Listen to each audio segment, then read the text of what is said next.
Hello, everybody. Hi, it's been a minute. I think it's been a whole month since I've been on here on YouTube. So it's been a few weeks, but it feels like longer. It feels like forever. Like I miss being on here. If you are not aware, or maybe this is your first time visiting my channel, which it very well could be, I am actually in the process of doing my first Kickstarter. So that's been taking up a lot of time. It's been a lot of preparation. It's a lot of stuff that I didn't even realize that was going to be a part of it. But it is what it is. I'm excited for it. I'm happy for it. I am ready to do it. And it's just all in the details right now. It's just all in the details. So right now we're going to pick up where we left off. I'm going to finish up doing on some of these details on the building. I think I want to tackle this glass because it's kind of staring out to me or standing out to me. Let's see. I haven't touched this painting since I last was recording, so where do I even start? I want to find the wood. That looks like the wood details. This looks like the wood color. So I'm going to put this in wood color, and then this one will be the wood details. This one here looks like this is the window. Okay, so I found the window. And the window is on top of it. It's all on top of each other. Everything is like on top of each other. Trying to find where everything goes. But I'm just going to start working on it. I'm going to zoom in a little bit so I can see what's all happening here. There's a lot of colors in here that I did not put on before, so I'm going to work on that. Let's see, I'm going to make a new layer, and I'm going to put it on window detail. Let's call it that for now. And I'm going to start plugging in some of the colors that I'm seeing that I did not yet use. So there's like a bit of a muddyish tan color. So I'm going to just start dropping in some details and see where that goes. I don't know. I want to see actually if it would carry over. It does, apparently. Carry over. There's a lot of reflection.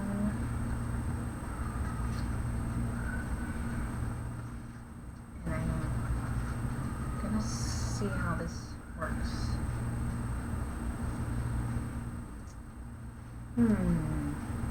Hopefully this comes out with reasonable is what I'm looking for. I'm not gonna try and put too much pressure to make it perfectly, but it is gonna be what it is.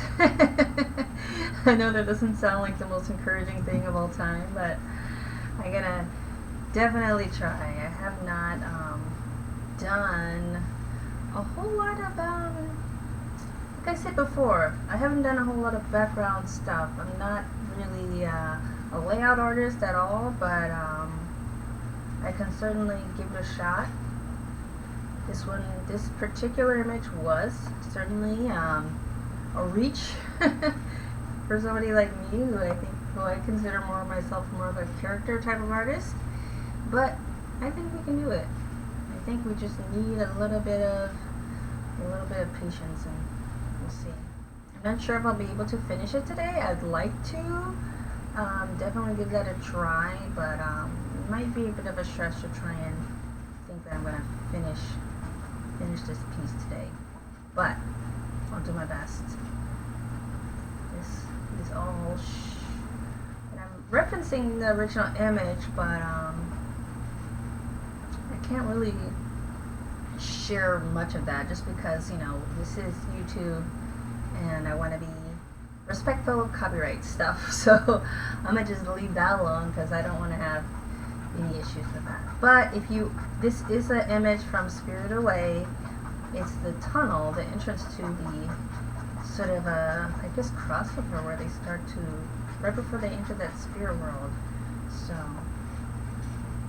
that's where we are right now. I'm going to take some paler colors. And thank you, there's been a couple of new people that have subscribed. I just wanted to like give you a shout out and say thanks. I notice I get an email notification whenever like some new people subscribe. So I think I'm almost up to 400. It's 300 and something people here, and I'm really, really appreciative because you guys don't even know. I was at just, I remember it was only a few years ago when I was at 19 subscribers and I was making videos like all the time, like at least once a week. I think there was a time where I was making them every single day for a while, and it would just stayed at 19. I was grateful for the 19, but I kept on posting videos and sharing videos, but it wasn't like getting anything beyond that, and I was just like, what's going on? I know it was like a brand new channel and everything, but I was a little bit worried about, you know, is anybody going to watch my content and all that kind of stuff that goes along with kind of throwing your face in the internet and wondering what's going to happen. But I think I'm kind of used to it now. Getting notifications. I'm used to it now, but you know, it's still, I still feel like I'm very new. I still feel new, even though like I've been doing it for a while. I still feel kind of new. That's okay. I think maybe because I've grown so much since I started doing the YouTube thing. You know, I mean, when I first started, it was just kind of like, oh, let me see what can happen. I want to try and put my artwork out there. I mean, as an artist, you kind of have to find ways to let people know that you exist, because I mean, it's not the easiest profession to try and pick, especially, you know, when you're just sort of starting out, and how many other talented people are out there. So I was definitely kind of nervous about how I would find my way and find my voice and all of that good stuff. But I'm learning, and I'm still learning, and it's a process. What should I tell you guys about? I feel like I should talk about my Kickstarter, just because it's like immediately on my mind, and every day and every second of every day right now at this point. Well, I'm going to be launching on December 1st, and the project is JD's Story, book number 1. It's a graphic novel, part of a series that I've been developing over the last few years. It has a lot of drama. There's a lot of drama, there's a lot of, it's really, I want to say, it's heartfelt, but not like immediately. First, it's like drama. There's story there. There's stuff going on. There's complications. It's a girl. She's, you know, 12 going on 13, and she's trying to, you know, basically take care of a whole family at that age, and that's, you know, it's not an easy thing, but I think it's more common than we probably realize. There's a lot of people, even in the U.S., much less around the world, who have, you know, really adult-ish responsibilities, and they're not yet an adult. And so that makes life a little bit complicated, to say the least. Besides the fact that there's some really, really bad people in her village who, you know, want to see her fail. So there's that. There's prejudices involved. There's going to be a little bit of a history lesson in there, buried in there somewhere. But I mean, it's not about history. I definitely wanted to incorporate some of the things that I learned while I was researching the project, because when I started out, I don't know if I've really told this story, or how many times I've told this story. I'm not sure if I ever told it like too many times or not enough times, but I'm gonna just talk about it anyway. However it comes out, it's just gonna be however it comes out. But when I started doing research for this project a few years ago, I was kind of blown away because there's so much that we're not taught that we should be taught in schools. And I know that the topic of like critical race theory is like pretty big in the headlines now, and a lot of people are talking about it, whether or not it should be taught in schools. I think that we should learn about it early on. I just think it's really important that we learn what real history looks like and how we fit into that. And I don't know, the kind of argument that says like it's going to make a certain group of people feel marginalized, and I don't really agree with that, because I feel like most of us are already feeling marginalized. And I don't think that I don't know, I don't think that's a bad thing to see that your ancestors are not perfect, or that that you've come from a certain history. I don't think that that's a bad thing. I mean, I came from ancestors that were slaves, and that's just the facts. But that doesn't mean that today I should feel like,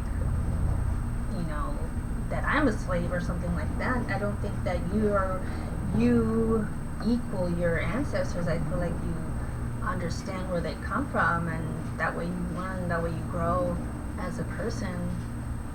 I don't see how you can sort of grow without that knowledge. I don't know, I just feel like that's more of a disadvantage than anything. I feel like the more you know about your own history, the more you can respond to it.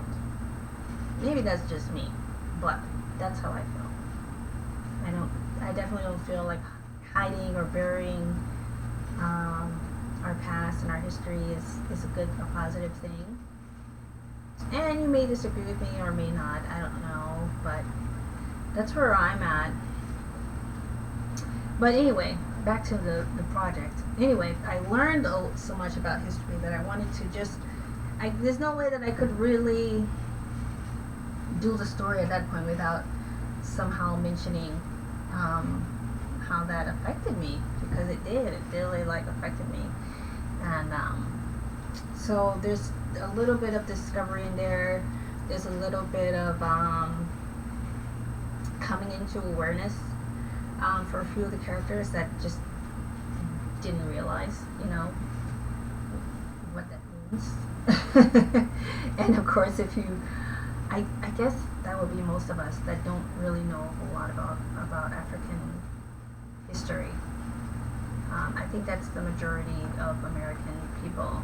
And even I can't imagine that if us in America are not taught a whole lot about African history and African present, that too many more places in the rest of the colonized world are also taught that. I kind of feel like maybe it's the kind of the same boat that we're kind of all in. So I think about stuff like that, and I just wonder how I can talk about it in my stories, even though that is not like the whole basis of the story. That's part of the story.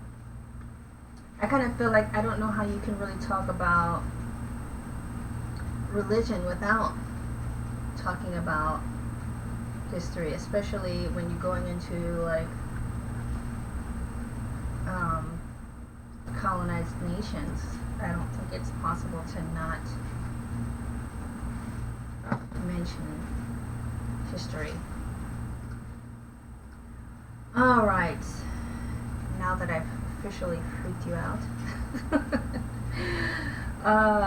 what else can I say? I don't know. What's my process been like for starting Kickstarter? Okay, let's go there. I think that would be a little bit of a lighter subject. My process for working through it has been interesting because, like I said, this is the first time that I've taken on something like this, and didn't know what to expect. I didn't know, I still don't know what to expect. I don't know how many people will come out and be interested and how many people are going to go ahead and jump on. I don't know that. I mean, I have like some tools to kind of help me estimate what should be a fair estimation, but there's really no way for me to know. Only thing I can do is kind of prepare to the best of my ability, and then put myself out there and see what happens. I feel like I'm gonna you're stepping on stage naked, it feels like, and you're just wondering, okay, is everybody gonna applause or is everybody gonna throw tomatoes? And it's probably more likely that they're gonna throw the tomatoes, but at the same time, it's like, well, it's okay. If that's what happens, then that's alright. I have failed miserably before. I think that's probably if there is any benefit to graduate school, maybe that's it. It takes away your sort of fear of failure, because literally your committee is the ones who will throw the tomatoes, all the tomatoes at you. So it's just like, alright, I don't know if anybody can hurt my feelings anymore after that.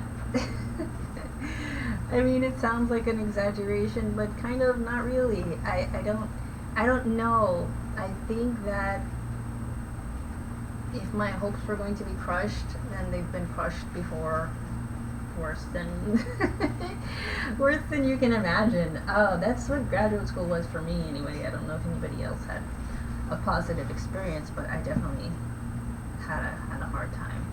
It sounds like a war story, but I don't know. Maybe it is. It was awful. I laugh about it because I don't know. I just think I don't know. A couple of us went through it. I wasn't the only one. A couple of us had experienced a really hard time. There were a few students, I think, that had an essay that had like a pretty reasonable time with the committee, who are the people who tell you how much you stink. But I don't know. Will I ever stop talking about my experience with graduate school? I don't think so. This is interesting. I'm trying to figure out what I should add to these windows now to make them feel better. Or what? There's the rough there. I'm going to... Alright.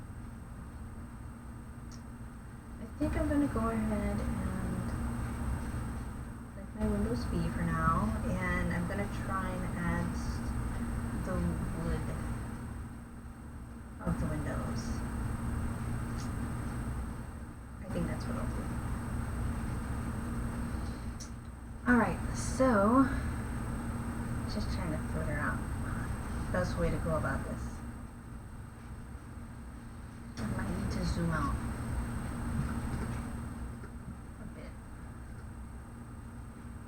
That's a little bit better. Alright, so I'm going to use actually this Polygonal Lasso tool. And I'm going to make a new layer. I always kind of low-key freak out when I'm making a bunch of new layers in Photoshop, because I don't know, maybe I'm just traumatized from early Photoshop and I feel like it's just going to crash on me. I think that might be my issue. I mean, I know that Photoshop is pretty reasonable these days, but I still am slightly traumatized from old Photoshop, which, if you're not familiar, would crash all the time. Maybe I'm dating myself, but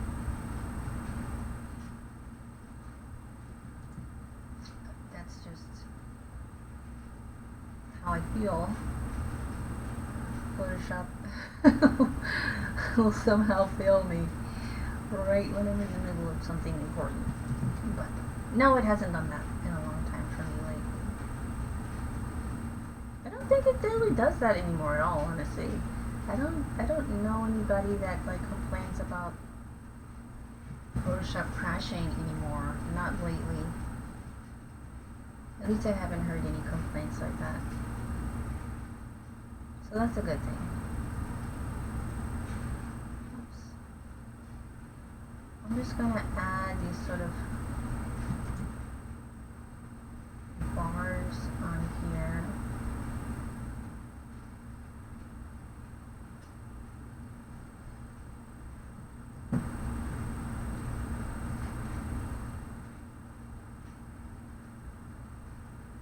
That will act as my little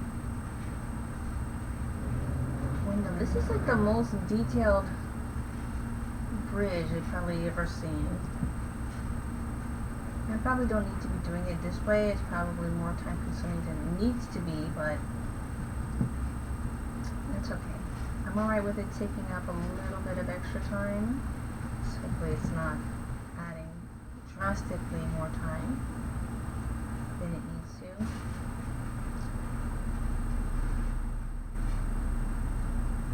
Oh, dang.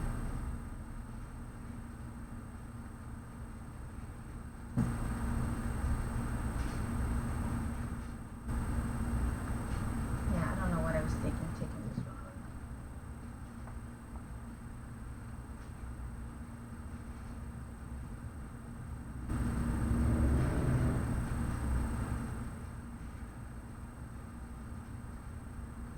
But anyway, I've been using this program. I guess it's called a program, but when I think of program, I think like software now. It's not software.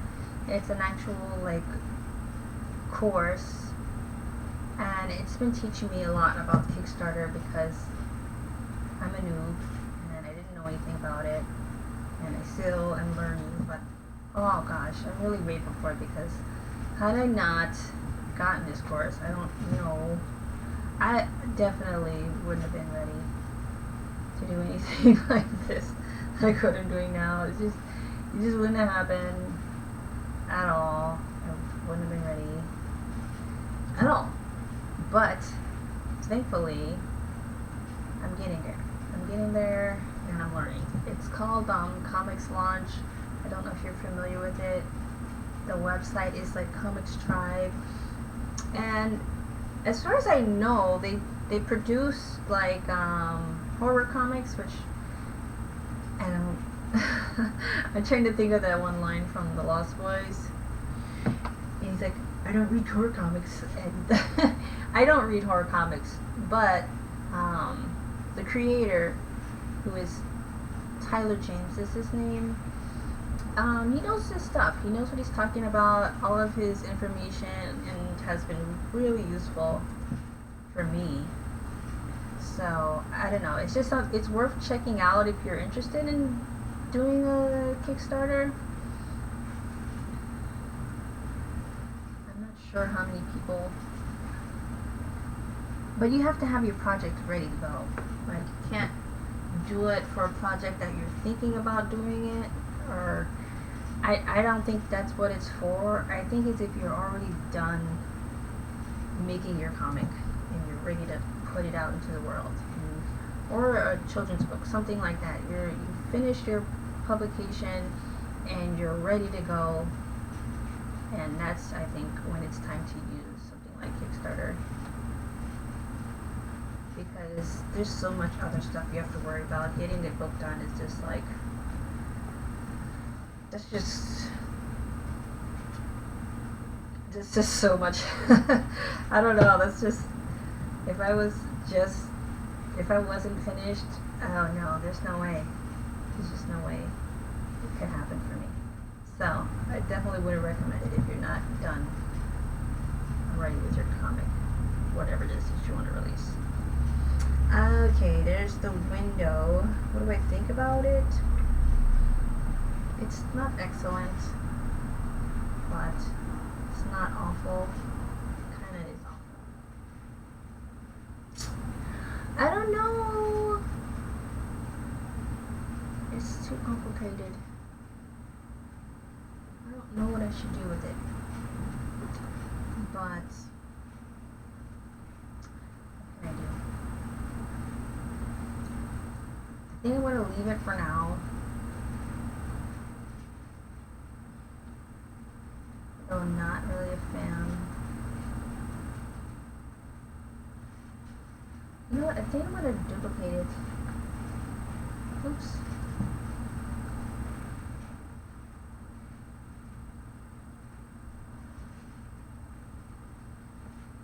Why is it doing that? Maybe, let's see.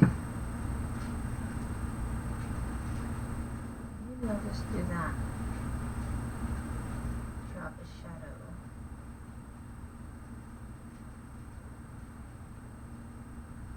I think I will.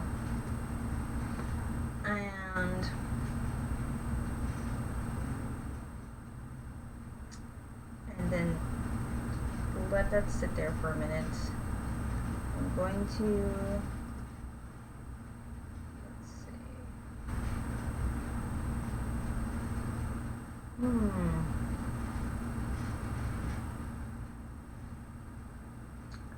Just gonna start painting stuff.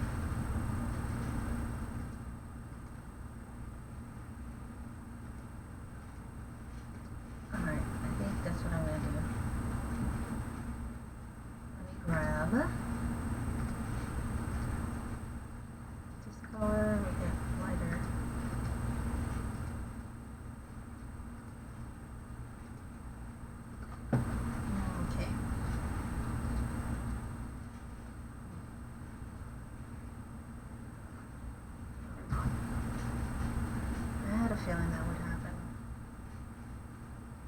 It's not really, you see I have so many layers that are like clipping masks that a clipping mask is not working how it should be working. So that's kind of what I'm referring to. But I'll have to make the most of it.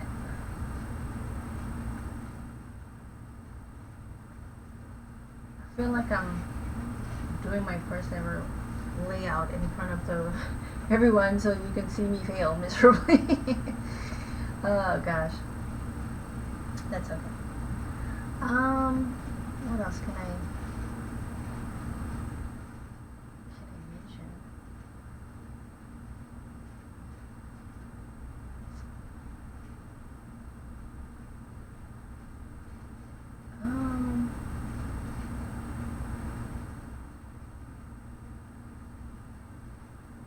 Talking about Kickstarter, wasn't I? Oh yeah, the budgeting part. Oh my gosh, I was not expecting the budgeting part to be as hard as it was. But oh man, I am not a math person, and there's like so much calculation stuff that I wasn't expecting, and that has been that took up I think the most of this week, figuring out shipping costs, and not just domestically but internationally, and that part is a little bit, makes you want to slightly pull your head off. Just slightly pull your head off, if there could be such a thing as that. Well, that's how I felt anyway. I felt like I needed to pull, not your hair out, I felt like I needed to pull my head off of my head, my head off of my head, and place it somewhere in a sink or something, and then just come back to it later. I think that was kind of how I feel about accounting. I'm not a maths person. Never have been a math person. I think I'm pretty smart, but math and me just are not really good friends. It's like, I don't know how else to say it. We just don't like each other very much.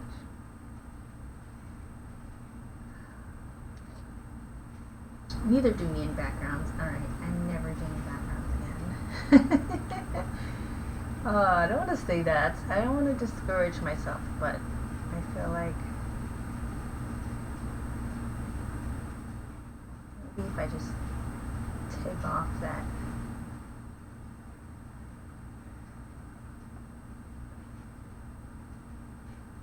sketch layer, maybe I can see a little bit better.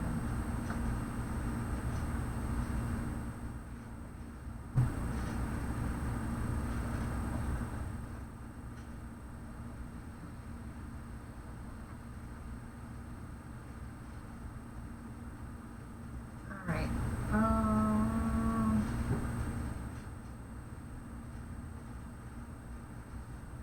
Some of these guys, I don't know what the disconnect between me and backgrounds is, but that's why I'm doing this, right? That's why I do studying the masters, so I can learn. But I think I should stay in my lane.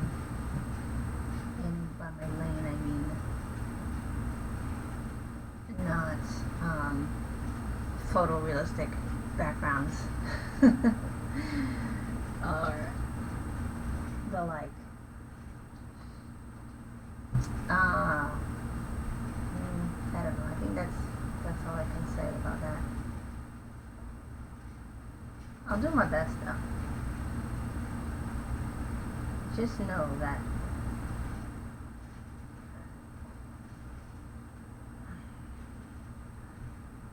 I can do some art stuff. I can draw. I'm just not really good background artist like that. Like Hayao Miyazaki. Or whoever painted this background for him. Keep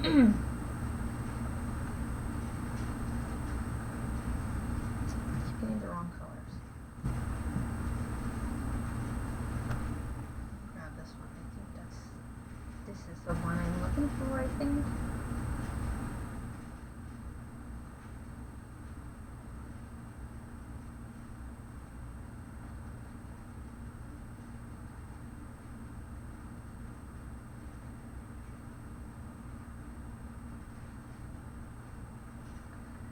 The architecture is pretty complicated too. It's very Asian architecture with, and as I'm looking at it, it's not very like, it's not unlike how you would see like some of the Spanish architecture in the roofing, like with these ridges. It reminds me, like as I'm looking at it closely now for the first time, I'm like, this is familiar. I've seen this. It does remind me a little bit of some of that Spanish or Mediterranean style.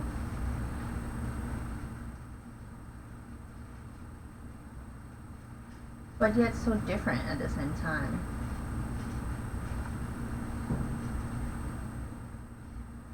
I don't know how things can be similar and different at the same time, but they always are.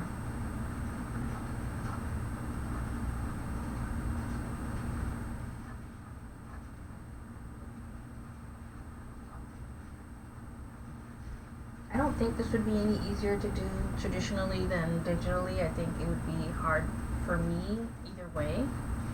I think when things are hard digitally, then they're just as hard traditionally. I don't think working one way or the other is harder or easier for me. I think it's either I understand it or I don't. And I kind of don't.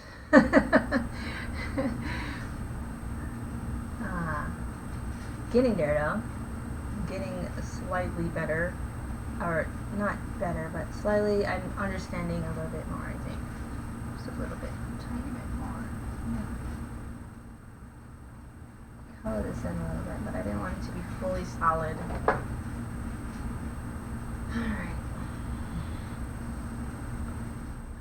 And I think I have an idea. I'm going to select the inverse to do these squares, which are under there.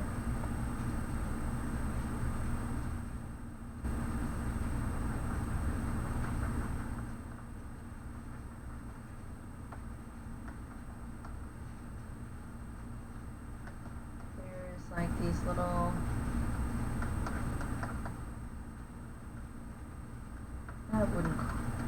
I guess rectangle shapes underneath that roof area. So I'm gonna fill those in. They alternate between the light brick and the dark brick. So I'll just try and take my time with that.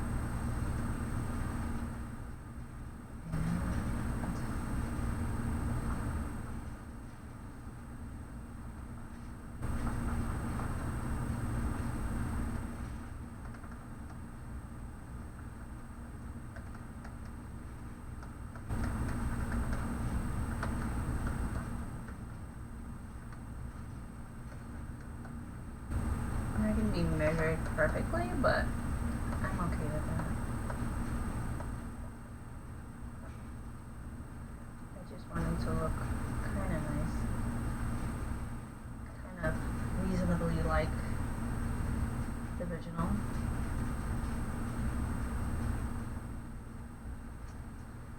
And I think I'm going to deselect that. I'm going to work on this piece up here for a minute.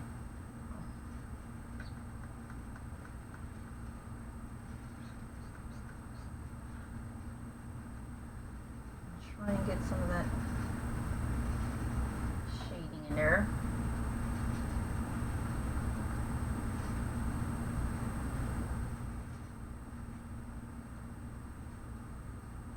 Looks like some kind of symbol. Can't really tell entirely what it is, but it looks like some kind of symbol, kanji, something like that.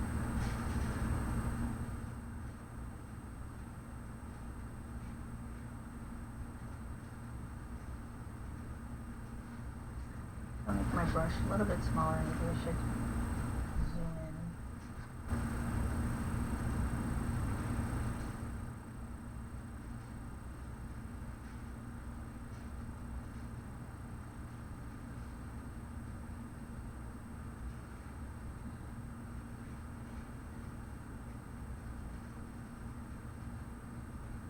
I mean, the good thing is I did get a lot of the work done the first time around, just with all the putting in all these details. So I just kind of go over them and refine them a little bit more, fill them in.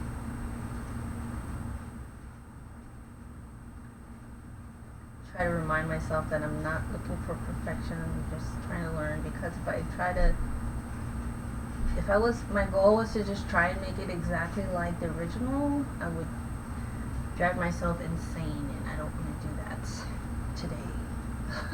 I'll save that for a little bit later. Not ready yet. Maybe when I turn 80 or something. Not yet.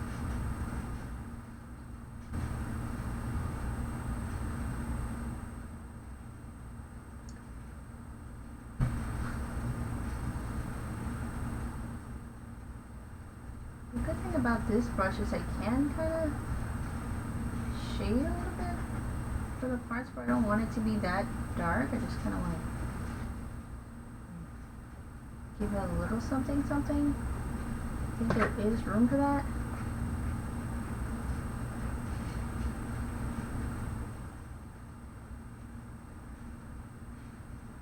So a little bit of, I guess, transparency is the word I'm looking for.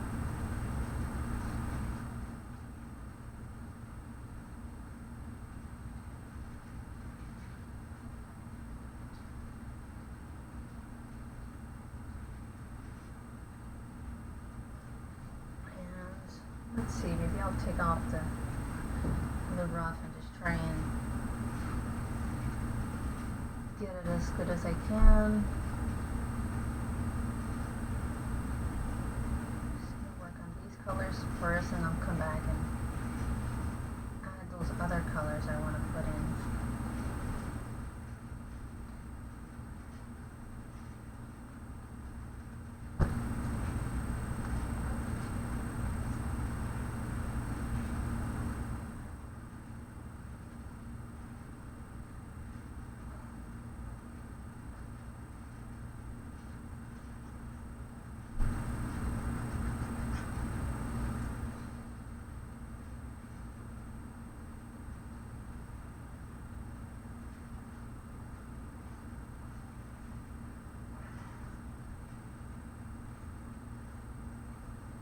Okay. Alright, it's not bad. Getting there.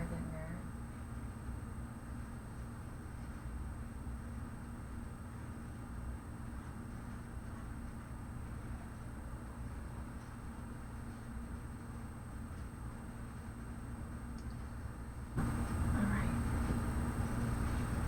Not mad at this. It's definitely getting better than I thought I would get. Which, for me, is a win. Because I was, like, starting to get nervous. Like, alright, oh my gosh, I'm gonna really suck at this. But getting okay. Alright, what else can I tell you about that I have not? I guess we could talk about email list.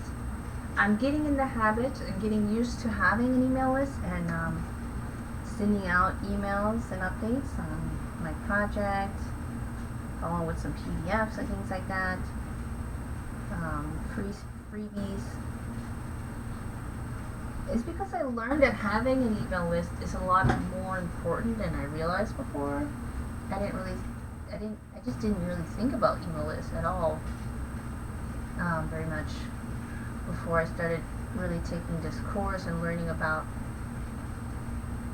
really how important it is if you want to have an audience and grow an audience and you actually want them to, eventually buy your whatever it is that you're trying to sell or offer.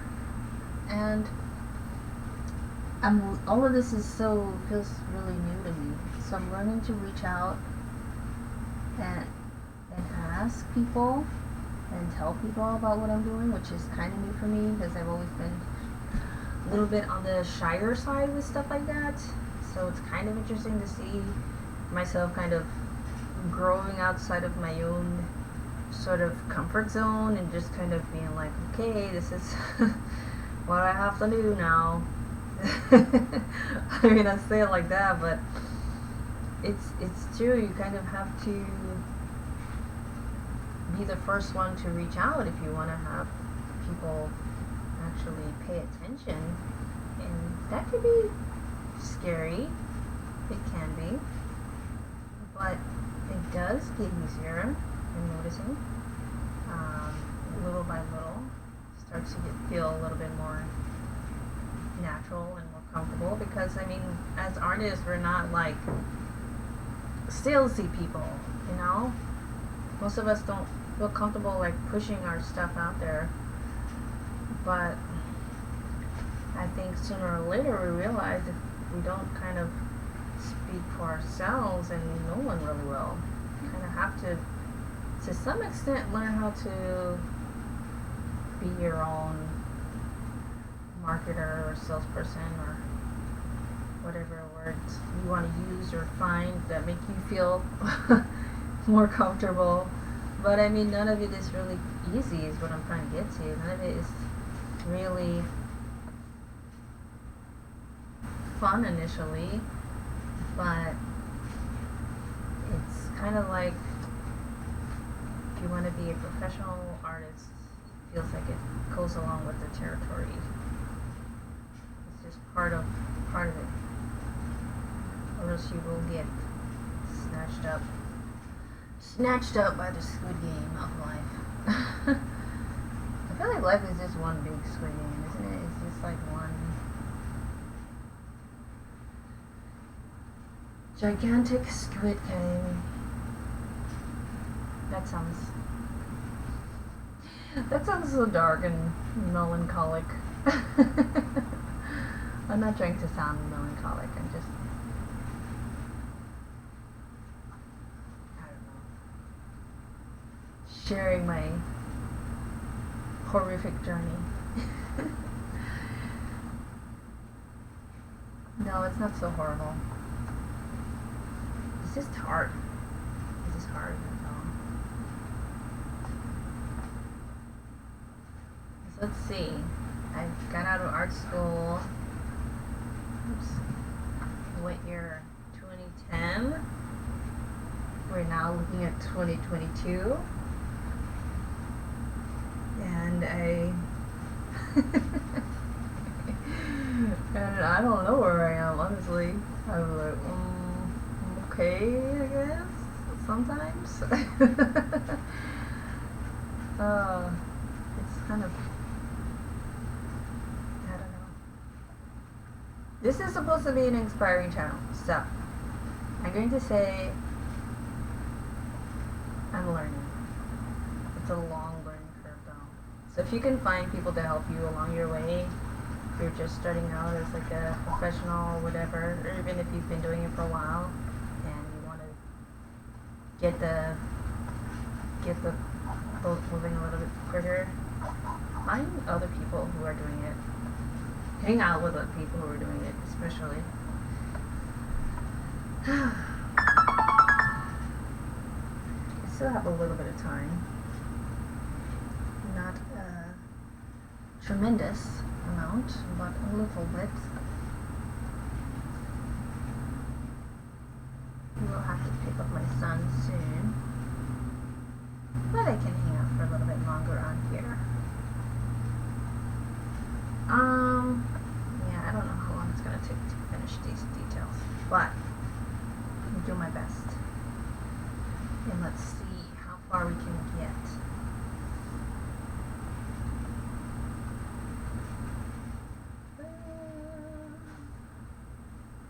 We're getting someplace. I think we are. I see the winds of change happening. It's so slow. It's a slow process, but it's moving. I see it.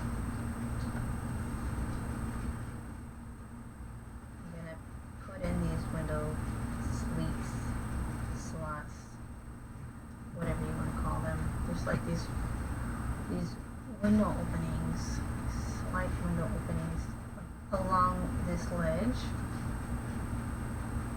So I'll try to make these.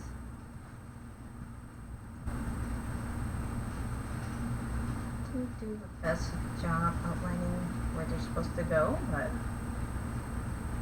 I'll try.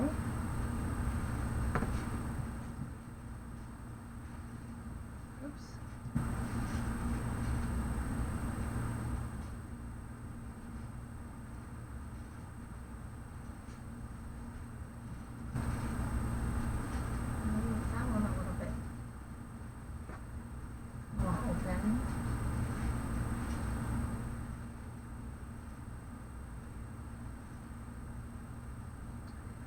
And let's see.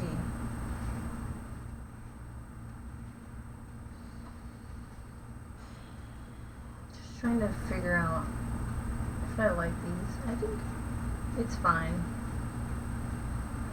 They're not the best window slots in the world, but I suppose they're not horrible.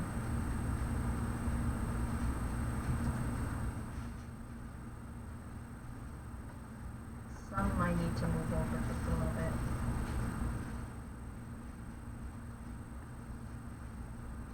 If I was smart, I would just copy them. So I'll try to do that.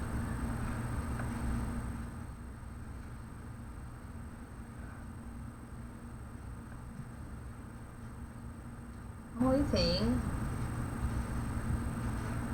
is I must account for some of the perspective that's happening.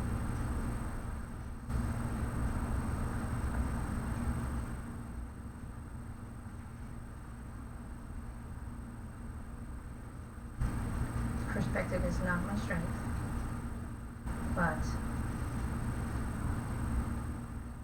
I think I can manage.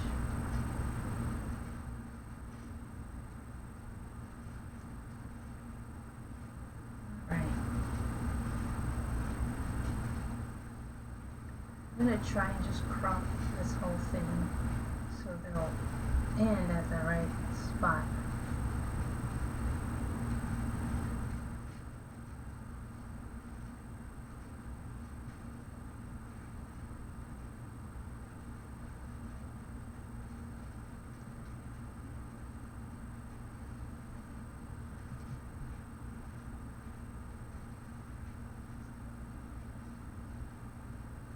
This one needs to be evened out a little bit more.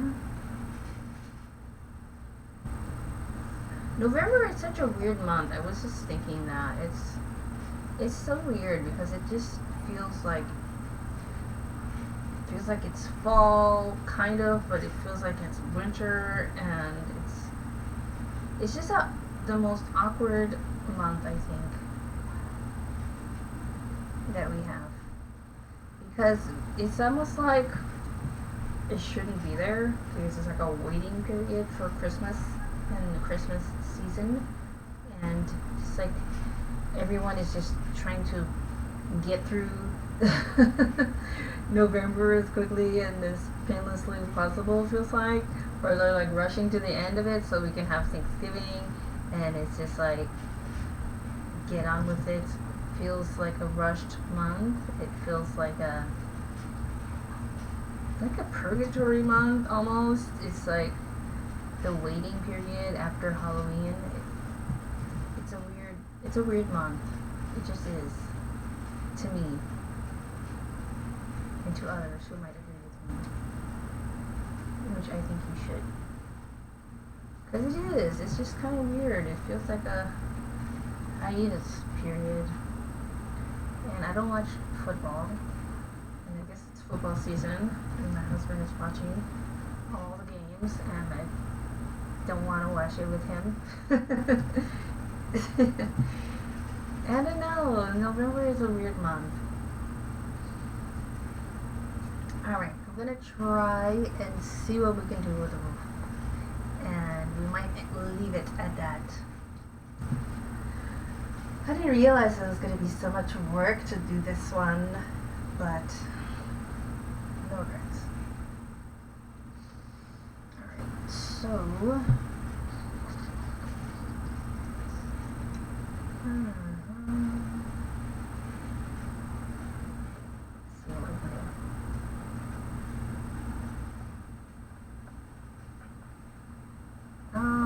let's see.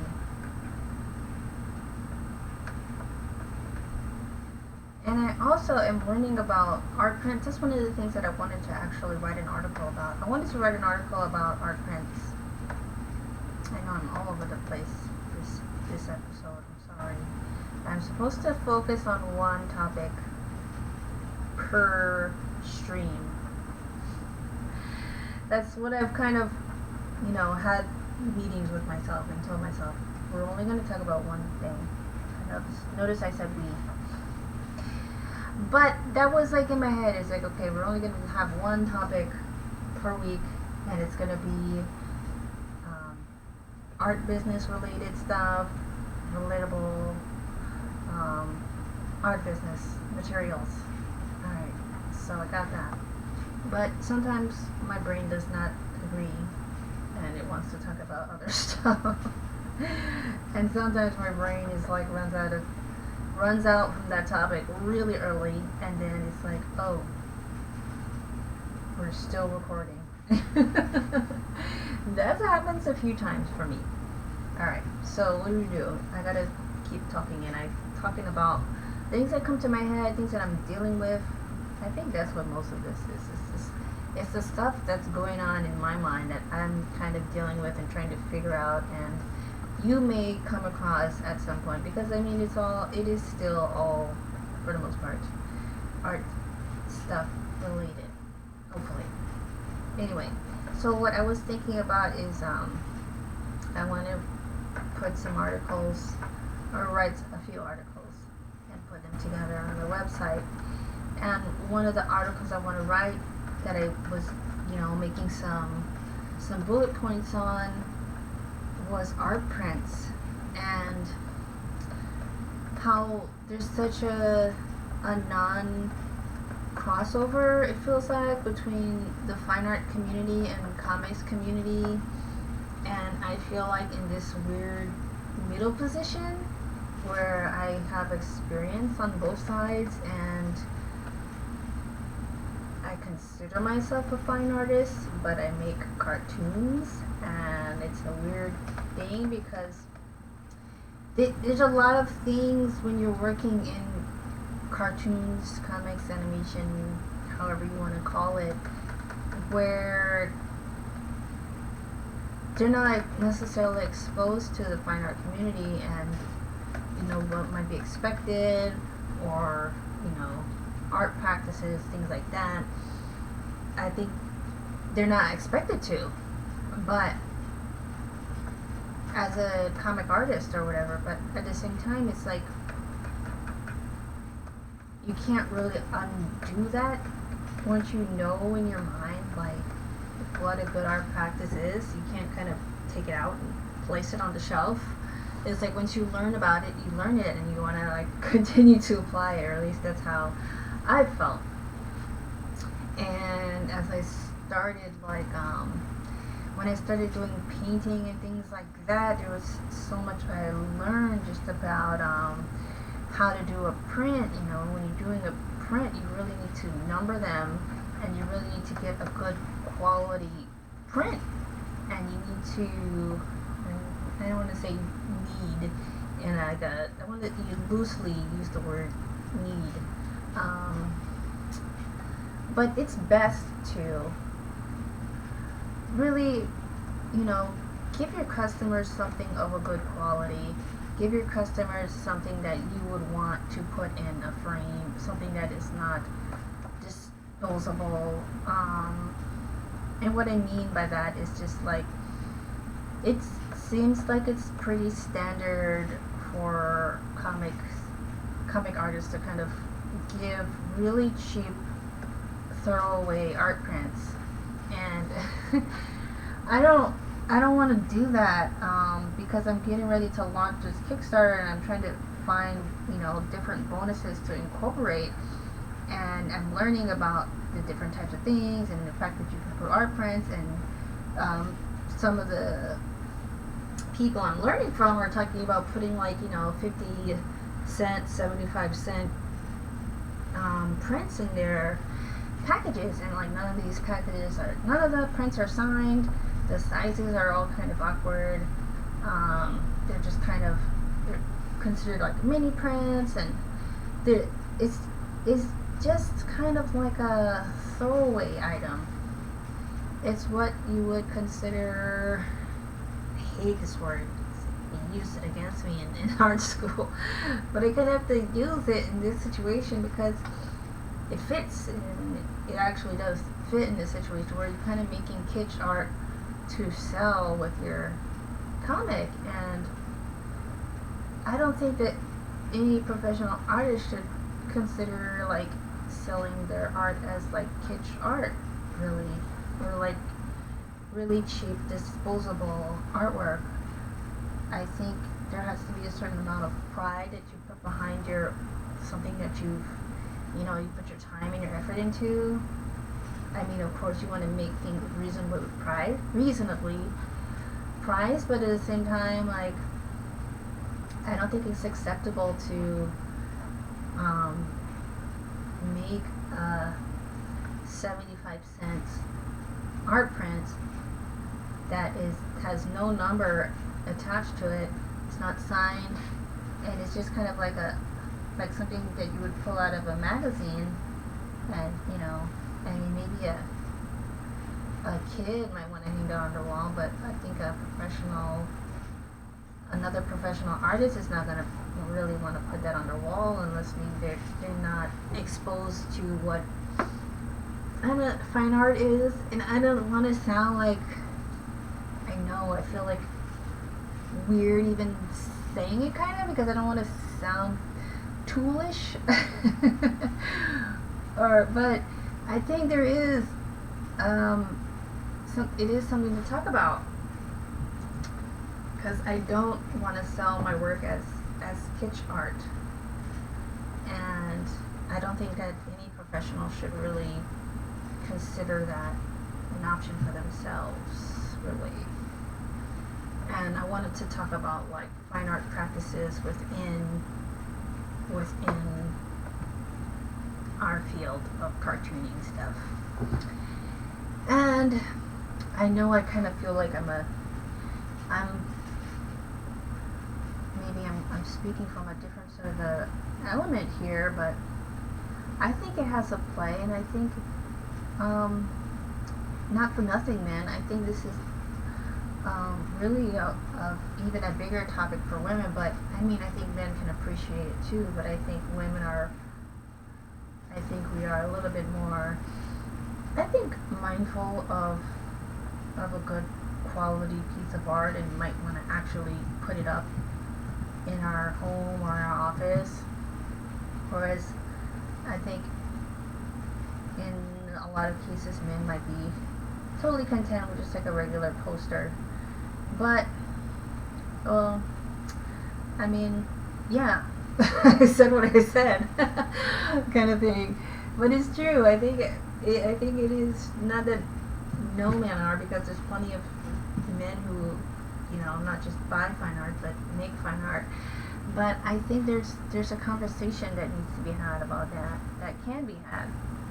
It can be had, especially for people who are interested in not selling a cheap replica of their art, because somebody can just literally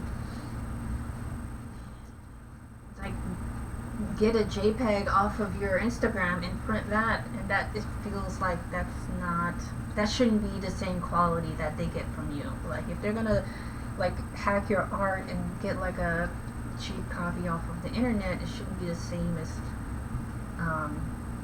what you're printing for them. I don't know. It just doesn't. It just kind of leaves a bad taste in your mouth, or in my mouth anyway. And I just wonder how many people think about that kind of stuff. Or I know I'm not the only one. I mean, I know that not everybody thinks like I do, but I know that I'm not that original either. So there's definitely got to be other people who are wondering that. Where do you get your fine art printed? I think one of the best ways you can find it is just to like get on the internet, get on the Googles, and search up fine art printing near me or something like that. Fine art printing, and then see what's near you. A lot of galleries, well, some galleries do fine art printing. Sometimes it's called like lychee print or whatever. I think the biggest thing is going to be the texture of the paper that they're using, the weight of the paper. There's always going to be like a number you should have, like whenever you're getting your stuff printed, or whenever you buy art paper or even regular copy paper, it'll tell you the pounds. Anything under 100 pounds is probably not what you want to get your art printed on. I think it should be 100 pounds, about 100 pounds when you're getting your stuff printed professionally. You want it to look nice, I would think. I would want my stuff to look nice. I'm just saying, it's just something that I wanted to. Ooh, that's not the right color. It's just something that has been on my heart that I've been wanting to talk about, and I felt like here might be a good place. So actually on my Kickstarter, I am offering fine art prints. It's not 75 cents each, I wish, but it is more pricey. You want to pay a couple dollars to up to $20 or more if you're getting a big print, but it depends on the size, of course, and of course if you can't afford like a really big one and you can do smaller, I think it's better to do a smaller print than just do like a cheap print. And I did a little bit of research, and I wanted to see what actual poster would look like, and it just wasn't right for me. My days of kind of getting art prints from the drugstore are over. I don't know if anyone else had gotten art prints off of, like, I don't know, a popular drugstore that does sell prints, but they're meant for like family prints or whatever. I did some research because I used to do that. I used to get them printed at a drugstore, and I did some research and I compared like the quality versus getting them printed at actual fine art printing it makes a huge difference. It's just not, the color is so different, the texture, it's just not the same quality, like not even close. It's so different. Like if you like HD TV, if you rather go to like the movie theater to see a new movie, then you appreciate like quality of film and like visual effects, and you can so tell the difference between like something that you got done at a drugstore versus something that you got done at a fine art printer. And I would challenge you to just give it a try and just look at the differences yourself and see the difference in quality. Like you can buy one print from like a fine art printer and then try just getting one regular cheap standard and then see the difference, because you're gonna definitely notice. I really noticed, and that really turned me around. I said, I can't sell my art like this. Even if it's more expensive, even if, initially nobody will probably buy from you because they don't know you and you have expensive art, and you're like, okay, why should I buy expensive art from this person I've never heard of? But try and market, reasonable markup that's not drastic. But I think that people will trust you more, and this is my opinion from me personally as a consumer. I trust an artist more if I really like the quality of their art. If their artwork is, reasonably priced, it's okay if it's a little bit more pricey, but the big thing that matters to me is if it's on a nice quality paper and it's signed and numbered. Numbered means basically that you have a limited edition of that print. You're not just making copies and copies and copies like a postcard or something. You actually have an end number. So maybe it's usually I think the standard is about 500, but once it's done, once you make 500 prints and you number them 1 out of 500 to 500 out of 500, that means that's it. There's no more of that print. And yeah, it's limited, but at the same time it does make your art more valuable. Even though it's a print, it definitely raises the value of your art, and I think it's worth it to do that. I think it's definitely worth it to do that. That's what I'm saying.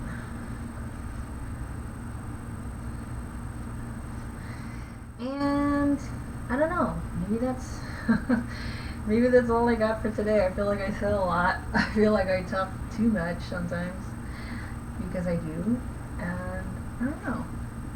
It's something to think about for sure if you are new to art printing, or maybe you're wanting to sell a comic and you're like, should I even bother to sell it with like something that's like fine art, or just sell like a poster? It's up to you, but I just want to tell people options that are out there, so you know that you don't have to do what everyone else is doing all the time. You can kind of figure out what works best for you, what's better for, I guess, the brand that you're trying to build. If you're trying to build a brand, I don't know. I think it's worth knowing about, if nothing else.